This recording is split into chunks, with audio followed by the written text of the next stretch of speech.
eno yesawa yaffe eya program Kaluma Nywera. Tutunuulira amawulire okwetooloola ensi yonna ne tunoonya Kaluma Nywera wa waavudde. Alright, buterevu omulungi ali ku Impact FM radio lwasamanya kwaniriza wasibiyita sebo sibiyita nyabonate atuli fenna ene program Kaluma Nywera nga bulijjo omulangira Kalimagi gange mujje baliko gye mulisako nate engalo onako wairo na kuzome ziri musanvu omwezi gwa kubiri omwaka 2023 lunaku lwa kubiri tuba tugende mu program feno otugaa tino mune tukusaganya kwa kumawulire agenda maso kwandi gabeera omunsi yonna then atene kujoka kutuwala ne tulaba Kaluma Nywera wava mu bintu ebitali bimu n'olw'ensonga eyo ewatali kumala budde bonna mugana nga tuliriza nja kutandikira ku mawulire ag'ennaku agasasanya okuvunako olw'eggulo ekawungeeza awo mpola mpola and of course yadde kyali developing story nakati obudde bwe twogerera kye kya Musisi yagise mu ggwanga ku njegoyego oba ku nsalo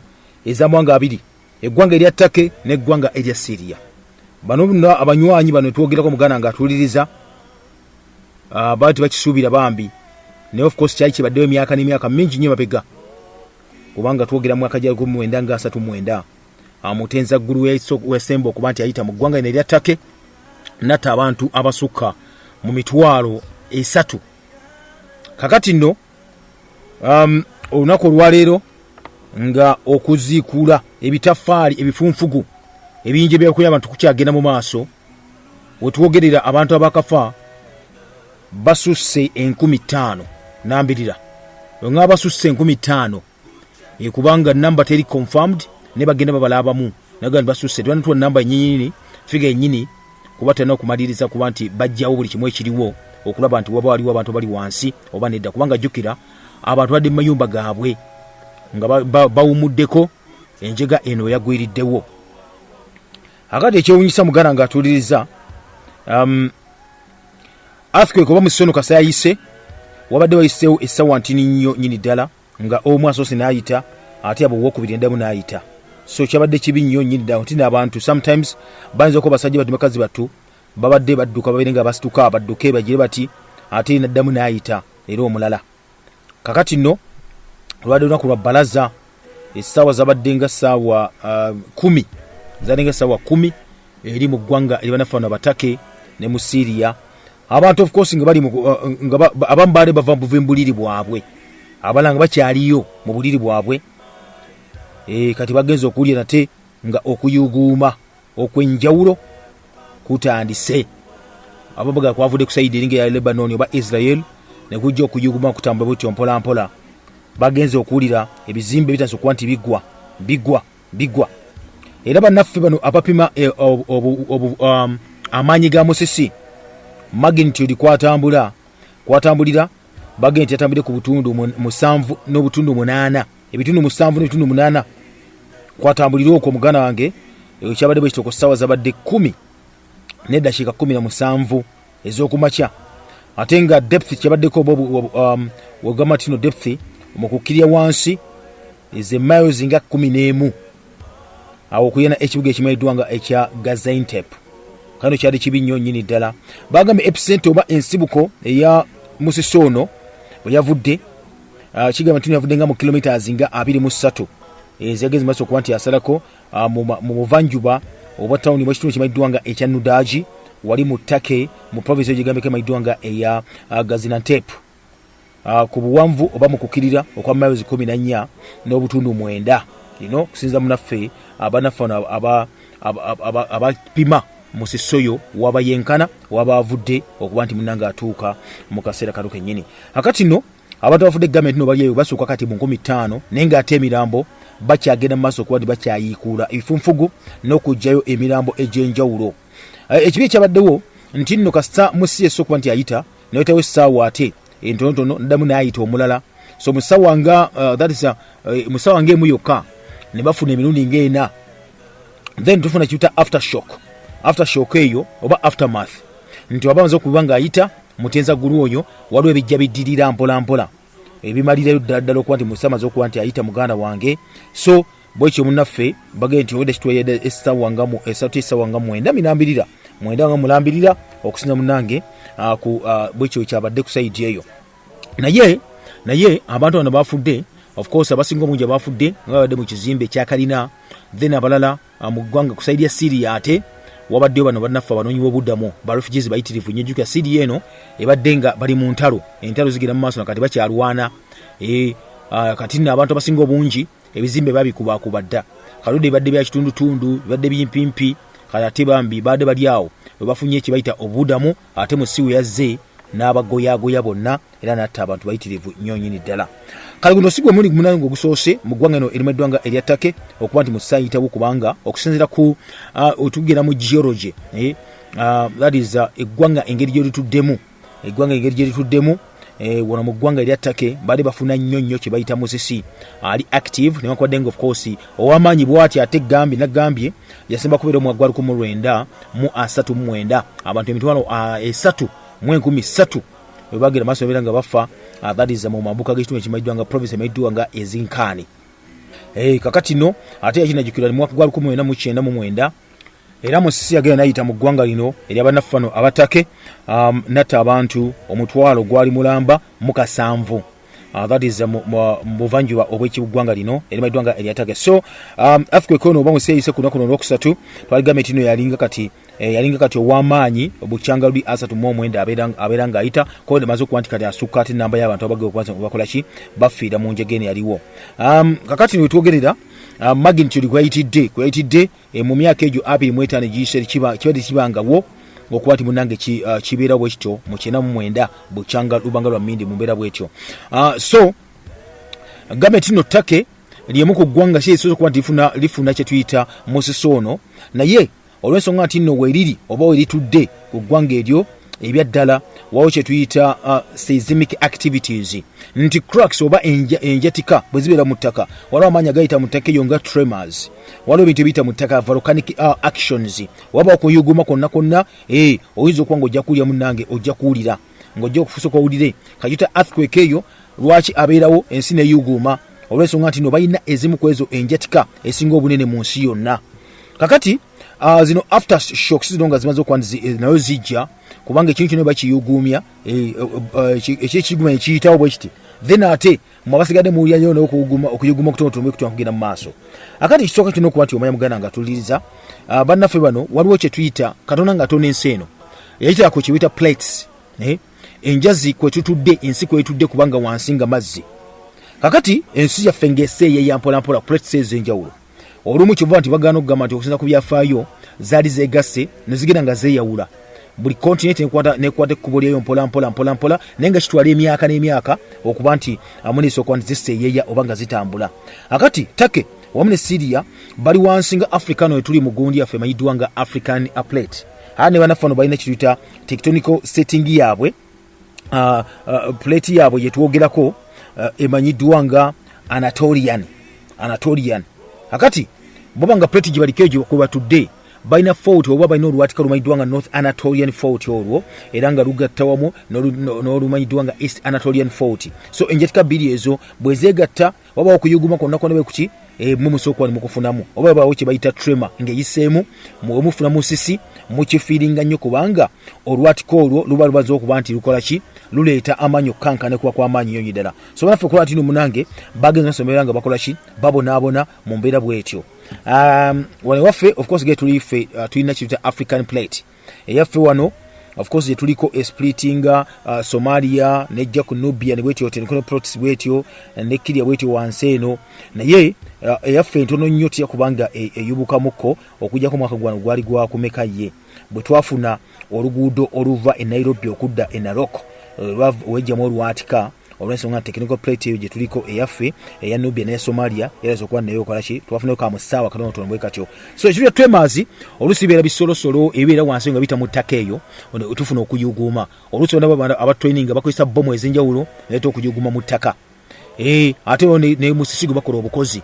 Kati Turkey ne Syria badde babulaba ennyonyi ddala n'eggwanga erimayiddwanga erya America. Jjukira Turkey yagamba America tesobola kubanga ogenda maaso okuba nti okuba Syria.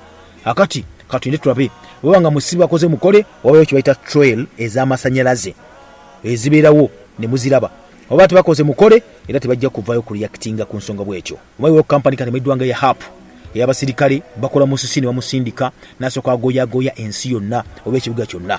So embeera nenge bwekyo weeri ku sayiti eyo nenga gemali genkuwadde nate olunaku lwaleero njaga tumume Katonda nyo tukomaona tutandikirawo tuwenga tukulaga biki bigenda maaso mu nsi mwe tuwangalira kye tuyita new world order. Kanze tugende maaso. Bw'otunuulira ebiriwo weewuunya, fenno tetwewuunya. Tukulaga ebyaliwo ne tukubira tooki mu biriwo n'osobola okumanya ebirijja. Olwo nno n'ozuula kalumanywera avaawa. Kati nno buli lunaku lwa wiiki Mande paka Lwakutaano ssaawa 5 ez'ekiro wulirizanga puroguramu kalumanywera ozuule kalumanywera wa waava na kiki ekyandisaanye okukolebwa. Okay, butereevu tukyali ffenna mugana nga tuwuliriza tukyeyongerayo naye twakoma ku kituyita new world order. New world order nagamba tino mugana nga tuwuliriza kigambo kinene nnyo nnyini ddala nga bw'otakirowoozaako oba tokiwulya buwulizi n'ogaana kikomaawo nedda kinene nnyo era nakuzzaayo nate ku ntandikwa ebintu byali bitya naye nkulaga okuva ddala mu butonde bwennyini Katonda nga amaze okuba nti yatonda ensi eno kwe tuli kwe tuwangaalira n'assaako omwana w'omuntu n'alekako buli kimu kyeyetaaga. Omwana w'omuntu ajja atya okuba nti munange atandika okuba nti akyawa ebikolwa ebirungi ebikolwa ebya Katonda n'abeera nga amazima gennyini alanga kuba nti kati obudde buno yeegaliza ye nga ye. Nagga nti abamu ku abo Katonda okuba nti muna yanyiiga okuba nti alina okuba nti asanyawo kye tuyita ensi yonna olw'okuba okwonoonako omwana w'omuntu n'agaana okuba nti yeenenya. Ebyaddirira mugana nga tuddiriza twatuka mu mataba ebiseera ebyamataba ebya Nowa Katonda bwe yasanyawo nate ensi. Abamu ku abazzukulu betwogera bazzukulu ba Ssekabire amayiddwa nga Nimrod of course yavayo n'agamba tino ye yali munyiivu nnyo eri Katonda n'agamba agenda kubanga ate akola kye bayita revenge okuwoolera. Lwaki Katonda asse bajjajjaabe, lwaki Katonda asse abantu be, lwaki Katonda asse abantu bonna n'abeera tabasonyiye. N'agamba tino ye nga ye kasita nakkiriza abaana ne bamugoberera naye n'afuuka Katonda ku sayidi ye ajja kuba ntakyakkiriza bino ebintu kubeerawo. Abantu bajja kuba nga babeera mu kwesiima okw'enjawulo ennyo ddala wansi wa Kabaka Nimrod. Nimrod kye yakola muganda nga tuwuliriza kye nagamba baana gwe bapromotinga emu ku ebyo amayiddwa nga bya incest kubanga yayagala maama we ate era maama we n'amufuula n'abakyala na maama we ate nga ye mukazi we. Twogera ku Seminamis amugumuyita Esther amanya amayitirivu nnyo nnyini ddala. Nagamba nti nno byonna ebyajja bikolebwa omusajja ono yagamba nti abikola kuba nti anyiza Katonda n'okuba nti ye ayagala kuba nti kati afuuse Katonda nga yejjuka. Yagamba abantu nti nno gwe naawe kati omuntu enjiri gye balinga batambuza baga nti nno omuntu asobola bulungi nnyo okuba nti Katonda nga lwekyalaga Katonda ono gwe tugamba nti yatutoona ateeka ku nsi kuno nga buli kimu kiweetaaga amazima gennyini gwe ng'omwana w'omuntu osobola kuba nga okyetuusaako ate mu bwangu ennyo nnyini ddala. Eyo nayina enjiri ya Nimrod mune Katonda kyova olaba nti nno yabakyankalanya bano nga bazimba n'omunaala ogwa Babel gwe tuyita Tower of Babel. Bwe baali balinnya waggulu ku munaala eyo nga bagamba n'okuba nti bazimba batuke Katonda bambuuza ebibuuzo eby'enjawulo sinakindi bamusibe nga Nimrod kabaka yali maze okuba nti ababuulira. Muneeyo bakyankalanya buli omu akwata bibye, buli omu akwata ebibye munnanga ate bagenda wa batandika nti basajjuka buli omu nga adda wano adda wali adda wano adda wali n'olw'ensonga eyo buli omu n'abeera nga akutte ekkubo lirye. Naye mu kukwata amakubo ago jjukira bageze n'ensigo gye tugamba ensigo gye baga nti n'ey'okusinzaana ne Lucifer. Of course Lucifer gwe bagambanga bo bennyini bannaffe wano Kabaka Nimrod nga eyali omu ku bo eyava mu bo era balina okuba ne bapromotinga biki baagalanga bo. Akati nno bonaabona abamukkiririzaamu nga Nimrod era bali bamukkiririzaamu batandika okuba nti batambuza kye bayita ekigambo eri ensi yonna. Era ntuba nga tutandise munnanga atuwuliriza n'olw'ensonga eyo Nimrod azimba kye bayita obwakabaka obw'enjawulo. Era nga Nimrod wano ne Semiramis nga maze okuba ni munnange bafeedinga mu biblical history oba mu byafaayo ebya Bayibuli nga nagambye munnange ebyafaayo byabwe oba legacy omukulu yo gwe baaleka gwasigala wansi wa umbrella oba aminvuuli. Abamu ku abo abantu abali babakkiririzaamu balina okuba ni batwala ebyabwe era ng'ekimu ku ekyo kyali kimu kyokka kyakuba nti basinze bakatonda nga bangi nga tebali Katonda omu kubanga bagamba balina okuba nti yo bamujeemera bali bateekeyo bakatonda baabwe ab'okusinza. Era negambya nti nno ddala nga Lucifer akyabeeramu n'abamukkiririzaamu kkiriza obagaana omuntu omwana w'omuntu era ng'akyamusinza ng'akyamuvuunamira ng'aggyeko Katonda eyatonda eggulu n'ensi omu bw'ati kkiriza obagaana. Ekigendererwa bwe kiba nga kya corruptinga mwana wa muntu mu maaso ga Katonda era kigenda mu maaso okuba nti ye yagamba Banimrodi bano okubeera satisfied okubeera nti bo bakkakkanye okuba nti bingi bakituuseeko nga Katonda takyayinawo kye bayita buyinza wotebuliza muganda nga tuliriza bayita mu biki ebyokuwanika okulaba Katonda bamujjako obuyinza ate nate ensi ebiringa ebawoomera.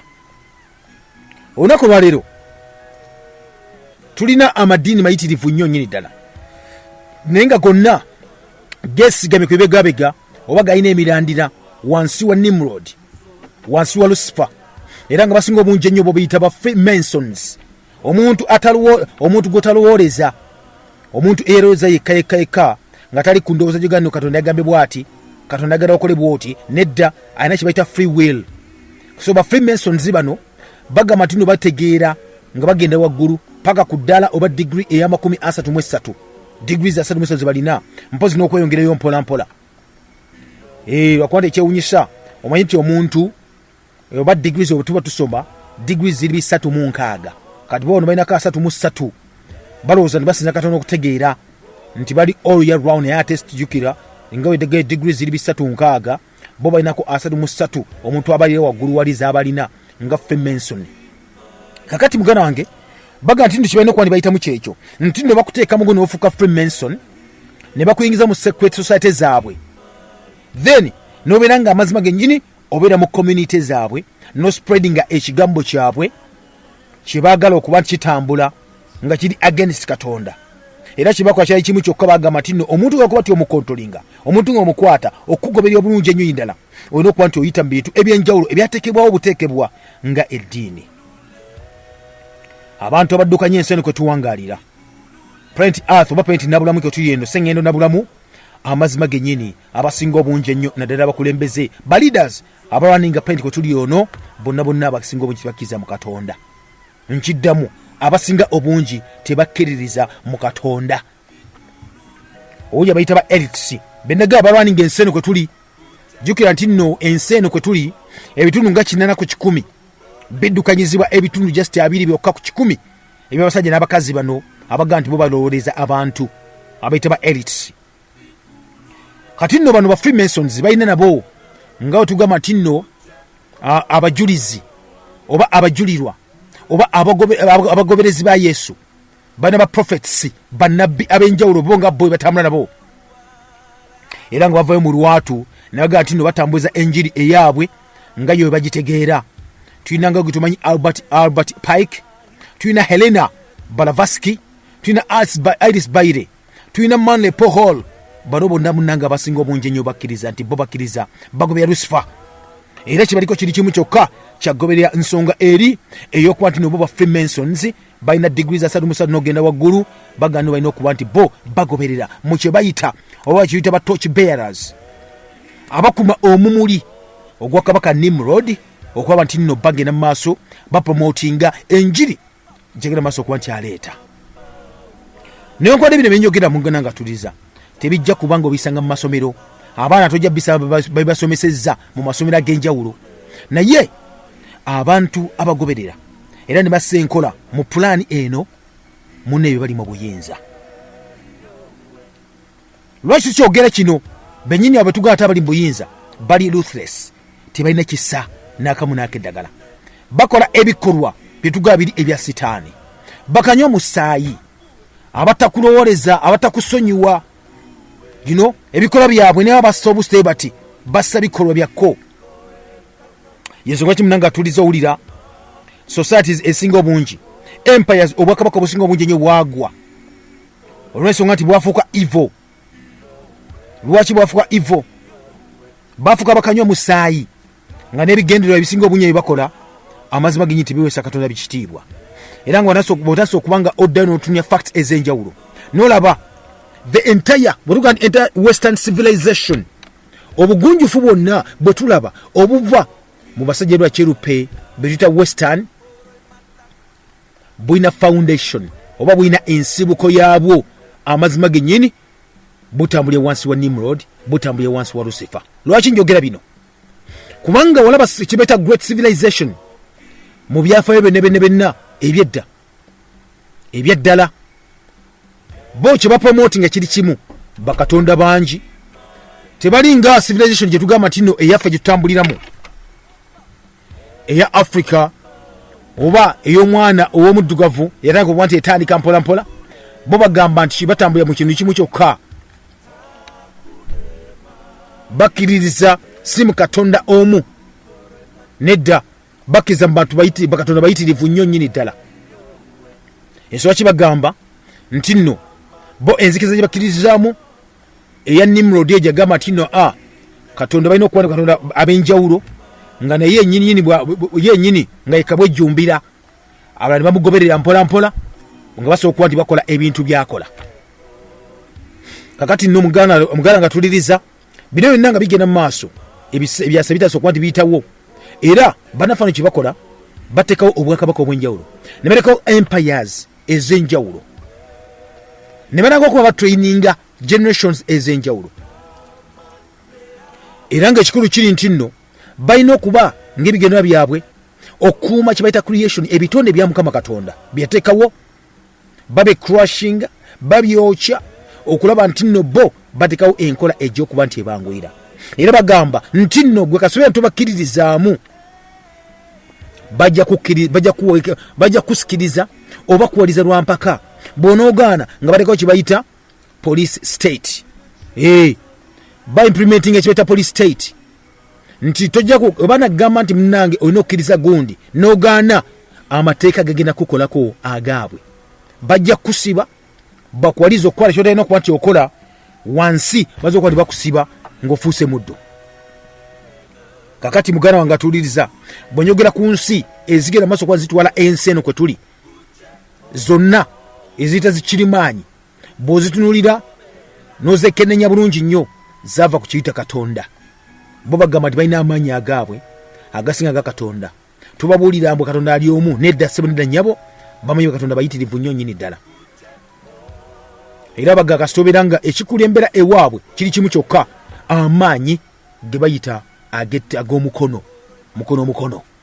Obuyinza bwonna, ekitiibwa kyonna baga tulina kiteeka mwana wa muntu, tulina kiteeka mu Katonda. Katonda tebamumanyi, era ne oba omwogeddeko toli afaayo. Kyova agamba bugambi nti nno abatinya ennyo abaasigaza Katonda enawaffe gye tuli, be balina okuba nti balwanirira ebyo byonna okuba ng'otegeera mu kaseera kano kennyini. Nyinza okukujjukizaako mu 2021 mu ggwanga erya Amerika, we bagamba twafuna kye bayita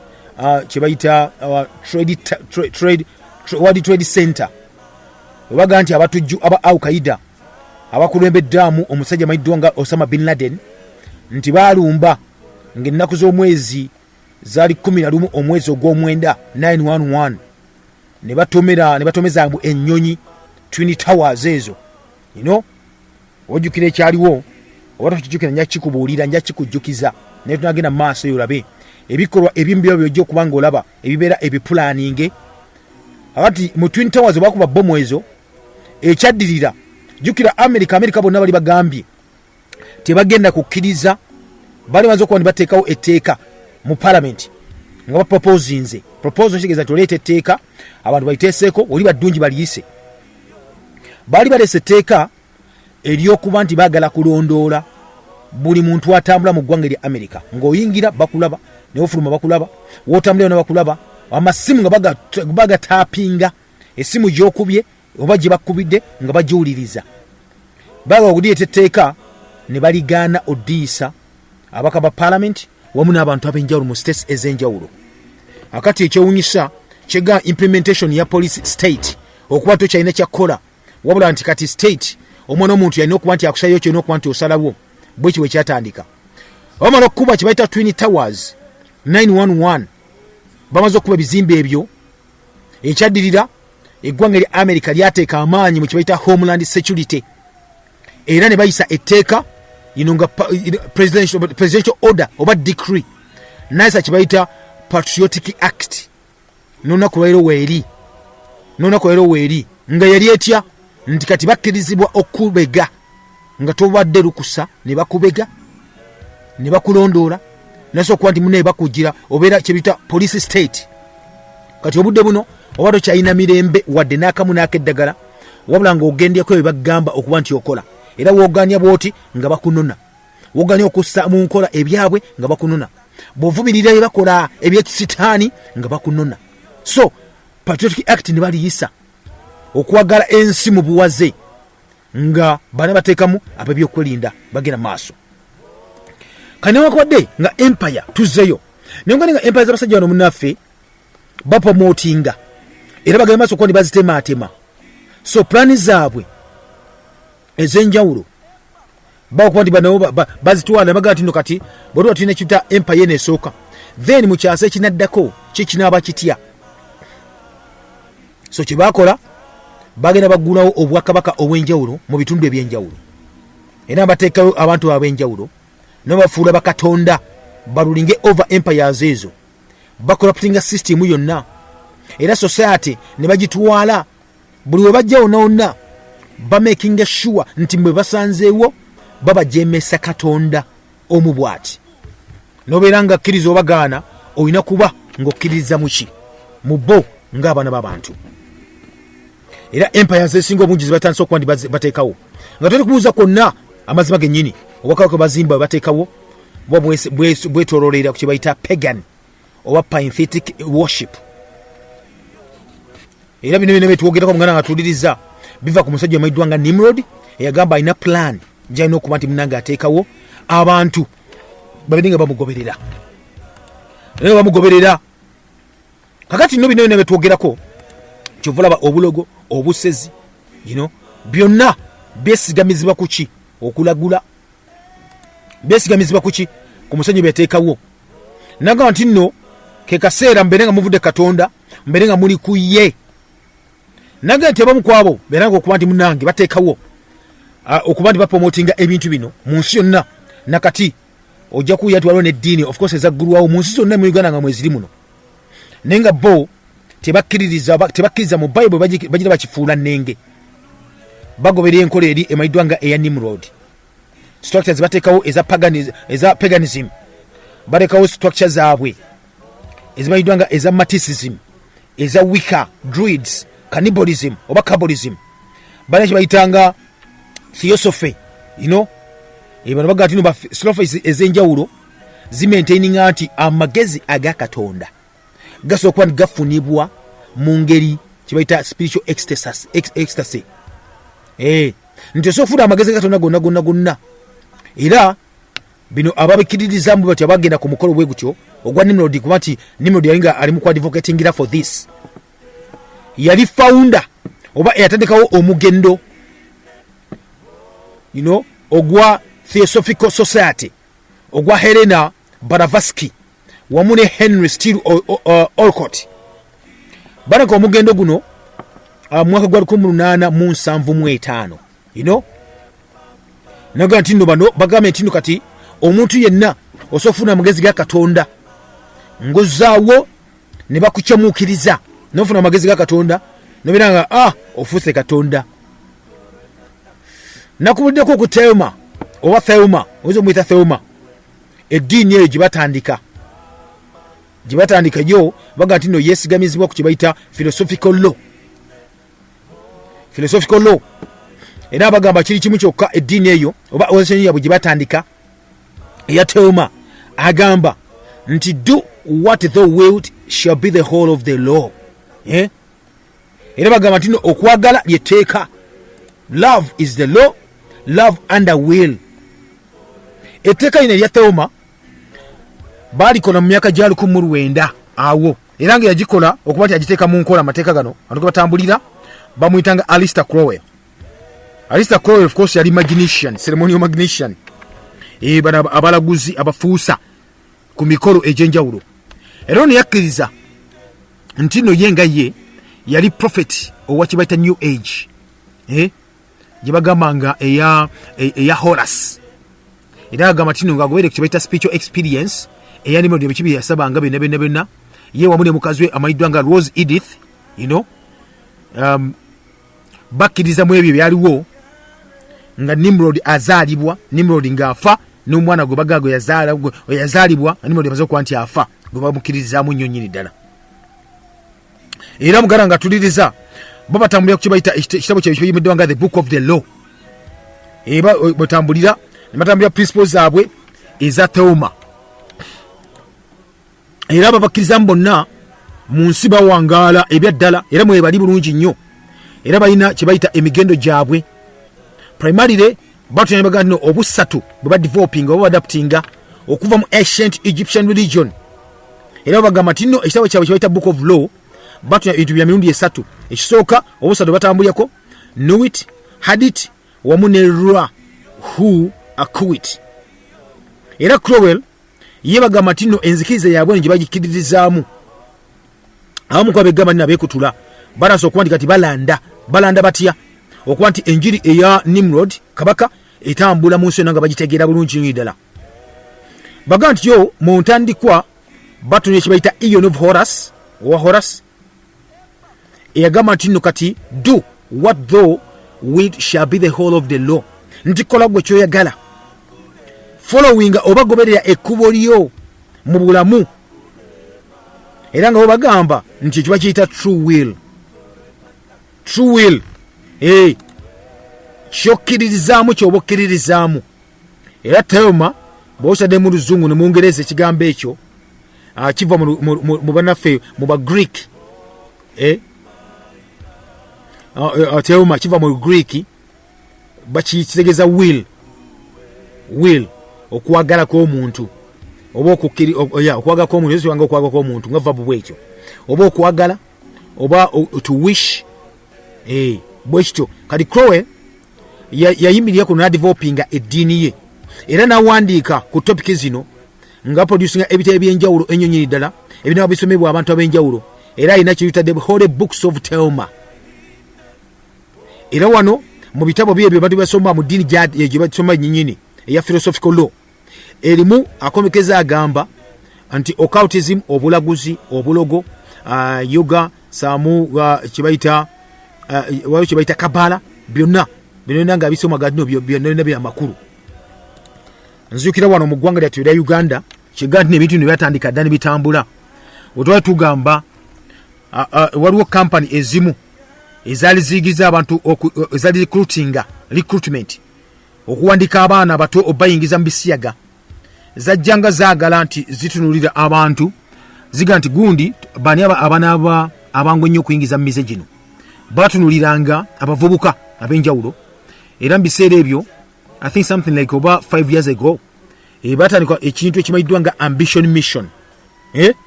mission ne bayingira mu bavubuka ne bapromote ekibayitanga fly UG do your thing. Oba mujjukira organization eyo yalinga mu bavubuka ambition mission baga ntino tukola kitusanyusa tetulitaaba oba tyo bagambanga mission eyo bwetambulanga fly UG do your thing. Kola kyokola kyonna terya kwatako kyoyagala kyoba okola tukola kitusanyusa tetulitaaba. Muganda wange atuuliriza eyo enjiri yennyini eyali yatauma enjiri yennyini era Nimrod. Abantu mbagambe buli mwaso okukola kiyetaaga okuba nti akola twakikuba nekisooka kisirikiriramu katono. Lwaki nga nkyasirikiriramu? Era bw'otambula ne ku bisenge ebisinga obungi babiwandikako bikyaliko. Bombe beekweka babeera mu underground beekweka mbakuba ne basooka bazzeeko ku mitwe olaba nga musiriseemuko ne basitula buto baba noonyereza balabe tuwakuyita tutya.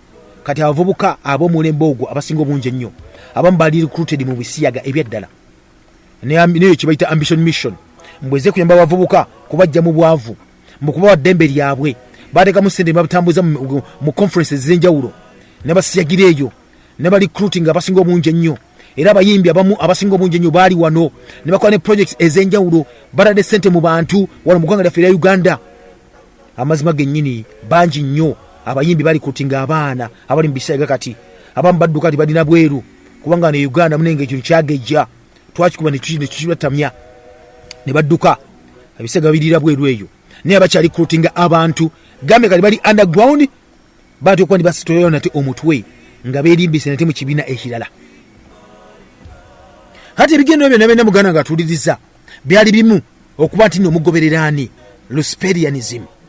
Enkola eyo ey'amasitaani mugigoberera enkola etali ya Katonda. Naggaiti no Nimrod yagamba kino kimu kyalina okuba nti akola agenda kuwakanya buli Katonda kyeyateekawo nga kituufu ye agenda kiwakanya.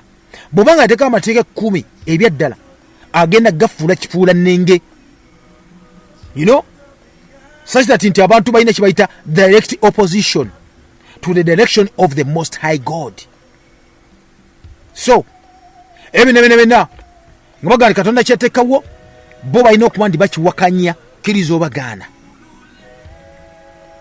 kakati nno abantu bali bakimanyi bulungi nnyo nti nno buli woogenda eri ng'otambulira amakubo ga Katonda amatukuvu ojja kuba nga omugoberera bulungi nnyo nnyini ddala, era ojja kuba nga tokkiriza mu bitu ebityo. Kakati nno byenjogerako ebyeddala bwe tuba togedde ku magic occult obufuuso obwo ate togenda nnyo ku reporta omanyi abaana bakali balaba nnyo movies by the way abaana mwegendereze nnyo movies zebalaba films zebalaga ku TV ez'enjawulo naddala ezimeruse ennyo ebiseera bino. Abaana baira ku firimu kati baziba nnyonnya n'okubanyonyola mu Luganda efirimu ezijjudde kibayita eddogo olaba Harry Potter olaba simanya ba vampire because bitya wegendereze nnyo goza lwaki firimu ezo bateka mu sine pitirivu nnyo zitambule bazimarketing abantu bazirabe. Lwaki okulaba firimu ey'abasezi ekuyamba ki? Okulaba firimu y'abalogoloze eba ekuyamba ki? Muganda wange waliwo amaanyi ge bagamba amaanyi nti omuntu asobola okuzza engulu omuntu afudde kibageza kuba ndi bakulaga bakukontrolinga nobeerawo ng'otudde naba firimu nogaa ti wamma kituufu omuntu nga nze omulya mmere asobola okukola ekintu kyesaba Katonda bulijjo, so lwaki mugenderako? Olaba firimu zaba Harry Potter n'atambula simanya ku kawaadi akati n'akavuga n'avuga olwe n'ayambuka n'agenda magic gubalaga men want ogera ku real deal. Kati uliriza kibaita black magic kibaita human sacrifice tojja kubanga okitegeera abasajja bakola ebintu binyimye eby'amasitaani bw'obanga okkiriza mu Katonda by default automatically olina okubanga bwe kennyini ogamba weebuuza nofuna second thought n'ogamba omwana wange obanze wakwebatula firimu eziti ziba zituyamba ki? Oba tokimanyi muganda nga tuliriza tusimbudde nja kubajjako mu maaso nja kuba nkubuulira ebimu ku ebyo. Waliwo kyegamba nti nno occult world oba new world order gye kuba nti etwala abantu yewa obeere ng'omanya bw'obadde olaba firimu nga onakwanga omwana we alaba firimu sooka weebuuze alaba ki? Abo mbeera mu wrestling nga mulaba wrestling kali banga bamuteeka bamuzza munne mu Luganda nga tomanyi wo gye yava lwaki bamuleeta lwaki bamupromotinga ku level bwetyo. Olowooza nti no muzannyo just muzannyo buzannyo bw'olowooza muganda wange tugenze new world order. Hakati ensonga lwaki Katonda ebisinga obungi ennyo ebibye tebiri nnyo mu kye bayita secrecy. Ebya Katonda si byakyama nnyo si byakyama Yesu byakola Katonda byakola si byakyama but banafana betuyita ba new world order ebintu ebyo basoka bikola mu kyama then nabijja kati nebayoga babirita mu lwatu. Ekituufu kiri nti supernatural power ez'enjawulo zibeera hidden from the general public kubanga abamu abangi bagikozesa abasajja kibakola bo baga nti omuntu alina supernatural powers osobola zijja n'ozikozesa gwe muntu wa bulijjo eri abantu ab'enjawulo. Kigambe kiri nti movies mujja ziraba abantu balina kibayita supernatural powers bazirage nti omuntu nawe osobola kwanga okola ki ozirina mbu si Katonda ekka zirina naye omwana w'omuntu osobola nti ozirina n'ozikozesa nga bw'oyagala. Katuli mu nsi eya 3D world 3 dimension ndi kati omuntu osobola okulaba ensi ne bagikukyusiza ku level kyotalabangako n'ogana kino bujjojjo ekiri oluusi ne bakulaga baga super power oba supernatural. Kakati nagato yokozesa amaanyi ago agatenkanika supernatural powers ezo ozikozese okuba nti gwe omuntu wa bulijjo oziyiteko ogende oyite ne Katonda omuyiteko bulungi nnyo ku nsi kuno kwe tuli amazima gennyini obeere nga ofuuse wocha owuwo ku lulwo. Katonda tokyamussaamu kitiibwa n'akamu tokyamukiririzaamu wala ng'ogamba nti gw'olina owuwo asobola okuba nti munnange akola bye weetaaga byonna. Abamu obungi kigambe ti nno mulaba obubonero obw'enjawulo mu firimu bazanyi b'emipiira mu bayimbi mu bazanyi ba movies ab'emizannyo egy'enjawulo tema kiki bakitegeeza temanyi tebaba communicatinga ebintu ebisinga obungi ennyo. Kakati nno wano wetuli amagezi ag'enjawulo agafunibwa abamu bagatapinga bayita mu supernatural beings zaabwe nga baga nti no ganatambula gatya okuba ne gatuuka mu bantu baffe, mu baana ganatuuka gatya mu baana. Bera bikola ebyo nga bayita mu mitendera egy'enjawulo. Ba elites, ba freemasonic elites bayita mu mitendera egy'enjawulo okulaba nti omwana omuto agenda kuba nga afuna amagezi agaabo, agenda kuba nga asobola kuba nga ye kennyini baso omukkirizisa kye balina okuba nti bakola. Ntutuuka ekiseera nga gwe omuzadde tokina kyogamba mwana, omwana akusinga okumanya of course olwa tekinologiya, omwana akusinga okuvumbula, omwana akusinga n'okumanya Katonda waabwe bonga bo ng'omanyi Katonda oli omukadde bo gwe bagamba omu bw'ati. Omwana nga amanyi bakatonda bayitirivu nnyo nga bw'okiwulira. Kati empire zijja zibeerawo, Egyptian empire, Medo Persian empire, tulina kiyita Greek, tulina Roman empires, zijja zibeerawo zonna muganda nga tuwuliriza ng'esinga omungi kasozi banga ozigoberera bwoti mpola ebyaddala waki bapracticinga amaanyi nga baga nti no gaabwe ng'abantu nga bava ku Katonda. Kakati no kyetuyita new world order, obudde buno oyinza okigeraganya ku Babylon. Kakati ke kaseera muganda nga tuwuliriza tubeere nga tufokasinga secret societies ez'abasajja bano nga instruments zebakozesa, biki bakozesa okulaba nti nno omwana w'omuntu bakuyingizaamu kye baagala kyennyini. Kiki bakozesa okulaba nti nno gwe mwana kibaita instruments ebikozesebwa okulaba nti nno bakuteekateeka sakitati webatuukira nga tobeeraliikirira. Owere gambye kibaita initiation, okuyingiza mu kintu batandika batya nga tomanyi na kumanya oluusi wabula nga bakuteekateeka oba following otya mu kkubo lyabwe nga bayikola kati mu movie ez'enjawulo okuva mu ggwanga erya America, kuva mu nga agakula edda gemuyita agakula edda nabireeta paka mu nsi zino ezikyakula. Kakati nga wokimanyi nti batugamba bulijjo nti nno Mukama Katonda nga nti okuba nti akomawo abantu baba kibayita ebya makubo gaba mayitirivu nnyo ago ge bagamba amakubo amatukuvu n'amakubo aga sitaani abamu batwala kiriwa era mu biseera nga Christianity amaze okuba nti eyingirawo ekibagamba Christianity oba Yesu Kristo balanga baga nti ekigambo kye kyali kispreadinga nga kye bayita world fire, naye okuva Roman empire yayingirawo baga kozesa ebita Christianity enyinyini bazira nti nno obukristaayo butambula nnyo okusinga n'omulyo gw'oluyiira. Akati Roman empire obama okuba nti eyingirawo ne baga kozesa kibayita obukristaayo nga tool, nga instrument okuspreadinga enjiri yaabwe. Enjiri gye nagambeko eri eya Nimrod nga bayita mu bukristaayo, era gwepani gye bafunanga balina okuba bayita kibayita mu underground okulaba nti nno batuukiza ebigendera byabwe. Ntegeeza ki kino? Nti abasajja bagamba bagenda kuyita mu kye bayita Christianity, obukristaayo okutuukiriza ebigendera byabwe nga ebya Nimrod, ng'ebya Nimrod. Era kyakiza abakristaayo okuba ndi muneza kuba zimenyeka zitya nti bayingira ne bayita bakristaayo bennyini okuba balina okuba basanyawo ensi eno.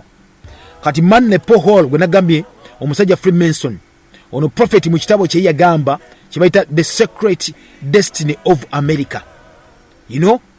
Oyawandika kitabo kye yagamba bwati ekimayita The Secret Destiny of America. Manne Paul ono 33rd degree Freemason bamuyita prophet mu kitabo mugundi yabwe eyo emayiddwa nga eyaba Nimrod. Yagamba bwati, and I quote, "The rise of the Christian church broke up the intellectual pattern of the classical pagan world. By persecution of this pattern's ideology, it drove the secret society into greater secrecy.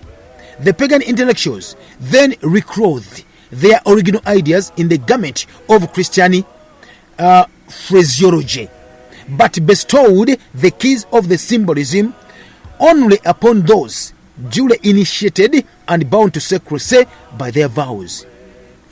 Yaga nti okusituka kw'obukristaayo kw'echurch kw'ekkanisa y'abakristaayo kwamenyamenya kibayita enzikiriza yaabwe etakkiriza mu Katonda.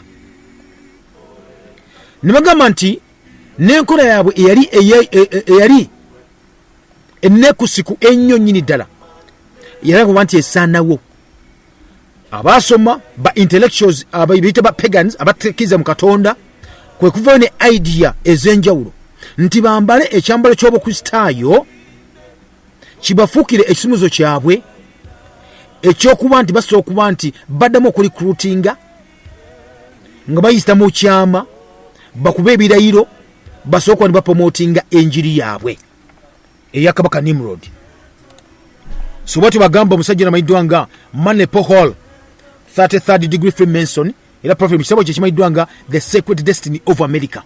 Ekyama Sacred Destiny of America. Akati wano ebituyita betugamba nti no factions ziri bbiri oba ebyo bibere bibiri ebyajja into being. Ekisooka nga kigamba nti no enzikiriza ey'Abababiloni eya Lucifer yonga ino okutandika nga baga nti mayino kuba bekweka mu Kristaayo batambuzi bayita synagogue ya Satan, church ya Satan. Then eyokubiri ngega nti mayino kuba ndi bakola ki bo bajja bagamba region gye bateekawo region bayino kuba ndi balwaninga kye bayita Christian Faked oba kiyitenga Unholy Roman Empire bayita mu Bwakabaka bunyini ne basooka bayingira ne bagamba bayina okuba bapromotinga bayita mu Bwakabaka. Ne branches zino zombi abatabigano gombiriri ga competing ku kintu kimu kyokka faction emu emanyiddwa nga eya Nimrod oba Great Plan oba gitenga New World Order. Era bwosomye ebintu ebyenjawulo Vatican yageza okuba nti balwana kubanga bagamba bali balina okuyita mu kibayita Roman Empire bakuyitege kibayita Unholy Roman Empire. Vatican yageza okuba nti ebajjamu nga ejjo kibayitanga Knight Templars ngeberiminatinga ebajjirawo ddala okuba nti ebajjiramu oyita Roman kibayita Knight Templar bano babeeranga kibayita eno military order oba religious and military order abeera abakuuma ettaka ettukuvu era nga yatandikibwawo bayitanga ba Poor Knights of Christ mu kibayita Temple of Solomon mwaka gwa 1118 eyo. Akali bano bagamba nti no okusooka tiwaliwo kye bayita love wakati w'abantu bano bombiriri okujjako kye bali bagatta kyali kimu kyokka bonna bali bakanywa musaayi bonna bali bayira ekintu kimu kyokka bagoberera kuba nti omwana w'omuntu mwana wa Katonda agobere kati omwana w'omuntu. Amawulire amabi ge baafuna ge gomuna ag'ebiseera eby'omu maaso yokuba ni mulina okuba ni mubalwanyisa. Kale akati nno tugende maaso ng'ovudde ku kye bayitanga Unholy Roman Empire. Gwe plan no bagamba nti eno kubanga esigala wansi underground okuba emyaka n'emyaka mpola then eberenge evaayo mpola wansi wa Vatican paka ekibiina kyabwe kyavaayo kye bayitanga ne Templar ekyajja mu mwaka mu 1119 ekivaayo nate balina okuba ndi bakigoberera. Era ekyaliwo nga baza okuba bateekawo kye bayita Templars gambe tino bano bayiya ne bagamba bagenda kukozesa obukristaayo okubuyitamu okutuukiza ebigendererwa byabwe. Era bakikola yiga nino kuzuula kye bayita Knight Templars naga balina okuba bateekawo kye bayita abasirikale ab'eddiini ejje ery'eddiini okuba nti liyambako okutuukiriza ebigendererwa byabwe wabula nga bw'obeera n'oliwulira oyinza okuloza nti bano bantu ba Mukama baka baspreadinga kigambo naye nga ate kibali balina ekyabwe kyali kirala nnyo nnyini ddala muganda nga atuliriza. Akati no tugeze maaso okusinziira ku basajja bano baga balina okuba ndi bapromotinga ebimu ku ebigendererwa baga nti Kabaka Solomoni ne bagalenga mu service ye mu kweza Mukama Katonda baga nti waliwo yagendako astray mbaliwo abakyankanya Katonda nga basinza nga tebamukirizaamu nti omu ku bo yali Moses paka mwezi emyaka 40 yali nga aliawo nga practice nebete ebya Katonda nafuuka omusirikale nga Bokati naga Solomon omu n'abalala nti okutandika bali participatinga oba bali bakitera okukola ebikolwa ebyakalogo kalenzi kano bagamba nti kali katuuse bajjewo atyo mpola then babbulukuke bayimuyise enjiri eyo nti munaona bakyamanga okuva eri Katonda basobola kuba nti badduka ate bafuna ekisa eri Katonda, God's favor. Naye nga bagamba nti nno banabulyanga enjiri eyo abantu bajja kuba bagamba nti naffe tuli babi mutuwagalya nga mutuli eyo, Katonda ajja tusaasira aye tufune ekisa kye, so mutukirize nga tuzze. Banayi Templars batandikayo bakinkola bwe batyo. Bwe gamba olunaku lwaleero nti mu ggwanga lyaffe erya Uganda mulimu abali b'ebisiyaga abatambula bagamba nti no baasobya mubasaasire mubagalyeyo kuba Katonda ayagala aboonoonyi. Mwe bali recent bangamba nti no Masaka bwe baatuuseeyo baali Masaka batambula ekyewunyisa bagenda batambula bagamba nti bo balokole era batambula beeyagala bagamba nti no mubasaasire baabula kali bakomyewo ewaka mubaanirize ne mubaaniriza n'empisa zaabwe zonna bagamba nti no empiso sooziyigiriza omuntu ezo naye mbu Katonda nakusonyiyirayo.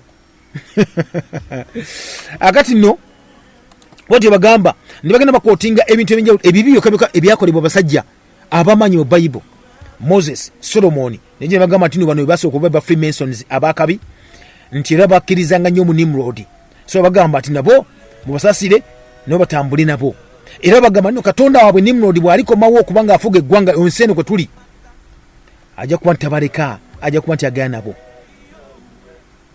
Kakati nno muganda nga tuliza etugwemu ku ebyo byegambye ebitambula era nga bwe gambye bajjayo ennyindi ezibayamba nga bo, era ng'olunyindi lwegamba lunasobola kusomerako wano Genesis 3:23 olubereberye essula 3 olunyindi lwa 22.